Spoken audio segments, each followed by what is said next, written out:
Hello, this is Mr. Lowry, and today's objective is 3.7F. We will respond to an informational text by using newly acquired vocabulary as appropriate.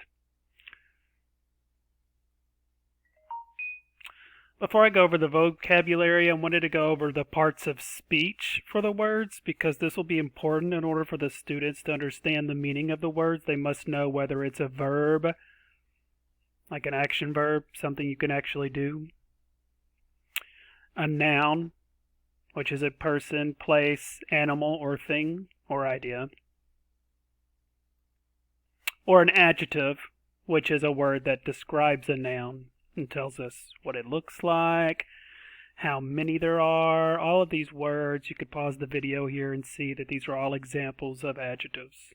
That's how something or someone behaves, how something looks, how something feels to the touch, how something sounds. The text that we'll be reading, not tomorrow, but Friday actually, is living in deserts. So there's pictures, maps. This is an informational text that we have not covered one of this type yet. But it has real pictures, real places, and it gives you information about life in the desert in different parts of the world. First vocabulary word is shield. I left these pictures in here just to get the point across that this is not a noun. We're not talking about Captain America's shield. And it's rather a verb, which means to protect by covering. Like this guy is covering or shielding the sun from his eyes so he can look at it. It might be a compass, but we could assume it could be his phone. Sometimes I have to do that when I'm looking at my phone outside in the sun. I'm going to have to shield the screen with my hand. And definitely shield my eyes if I don't have my sunglasses on. So the way it is used in the text itself is deserts are hot because there are not enough clouds to shield the ground from the sun's heat. Lack is a noun. It could be a verb, but in this sense it is a noun. And it means the state of not having something, like lack of water can lead to dehydration, is the sentence from the text. Other examples, stray dogs lack a home. They don't have a home. That's actually more in the sense of a verb. And then it says some schools lack supplies.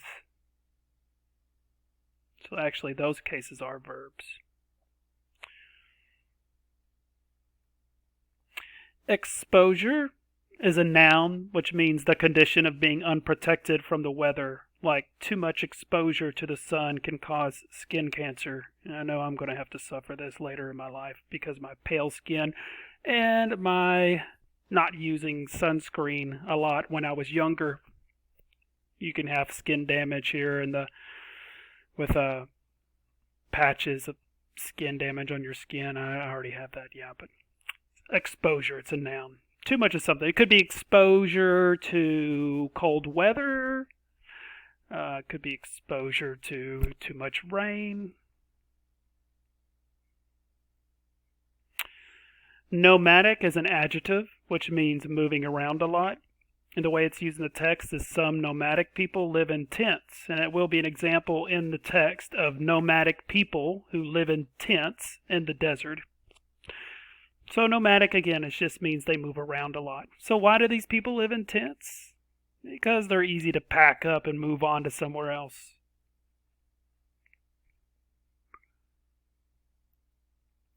Landscape. When we're talking about landscape, it's a noun. It means the natural features seen in an area. There's really two types of pictures or paintings that people do. Most often, it's either a picture of someone's face or people, or pictures of landscapes. These are all pictures of landscapes. This would be a mountain landscape. This is more like a plains landscape. This is a desert landscape.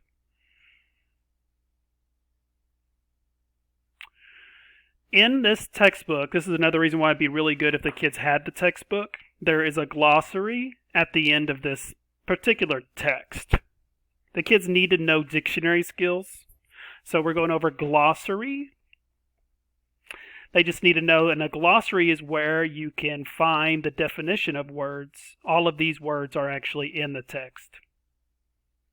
The glossary is also in alphabetical order.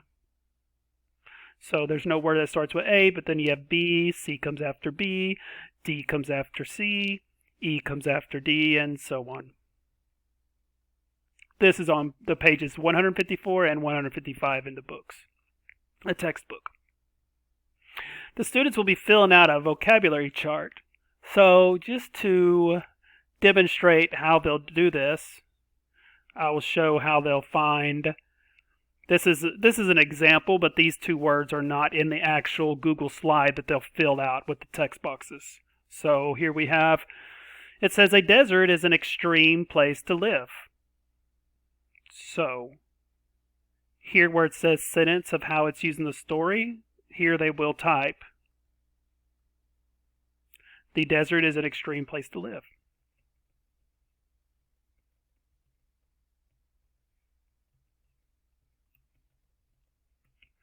And then, of course, they have to use the glossary to put the definition. And I do have an image of this glossary that they can use if they don't have the textbook in the Google Classroom on the assignment. So here's the definition of extreme. Again, it starts with the E. It comes after the letter D alphabetically. So I'll look over here and I'll look for the words that start with D. And then extreme will be next. It means having more of something such as heat or dryness that we are used to. So that is the definition that they would type here. The last box, they just need to put an example, a sentence that they invent themselves. Or so a new sentence created by the student is what it says.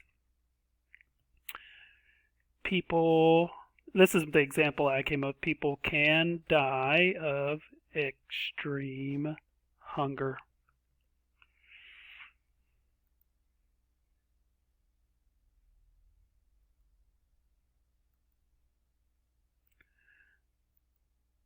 Another example is the word flash flood, which I have here. So, to find out how flash flood is used in the text, it says, the soil is dry and rainfall can cause a flash flood. That means there's nowhere for the water to go, so it causes a flood in the desert. So here for the sentence, or of how it is used in the story, that needs to be changed to text. They'll put, the soil is dry and rainfall can cause a flash flood. Because that's what it says in the sentence right there. Then you need to look for flash flood in the glossary. Again, F comes after the letter E alphabetically, so I know it's going to be after the word extreme. Flash flood, the definition, a sudden violent flood that occurs in heavy rainstorms. So that's what they're going to put there for the definition of flash flood. And I have these examples again as an image in the Google Classroom that the kids can use if they need it. Then they'll need to create a sentence. You could say lots of homes get damaged by flash floods. Homes can be destroyed by flash floods.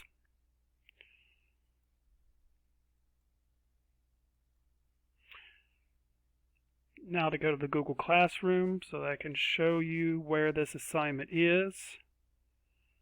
Again, it's under Reading. When you click on this, the students really need to click here where it says Edit Assignment. Not Edit Assignment, but View Assignment. And they need to read the instructions. This looks different from my end, but on theirs, that's where they'll click to view the assignment. Again, here's the Google slide. They will type in these text boxes. Some kids have learned that they know how to now delete the text boxes, so it's really easy for them to then tell the teacher that they can't do it because it's not working. And the reason why it's not working is because they moved and deleted the text box. If that happens, you can add text box back in there with this tool right here. Or if you don't want to do it that way, then you can draw the whole table on a piece of paper in order to get your grade. But I'm not going to accept it if you just say you couldn't do it correctly and you deleted the text box. Here again are my examples that I did for the words flash, flood, and extreme. If you notice, those are not the words that I have here, so they will have to do 5. And please don't copy what's in here for extreme and flash flood, because those are not the definitions or use of the words for protect and conditions as it's used in the story.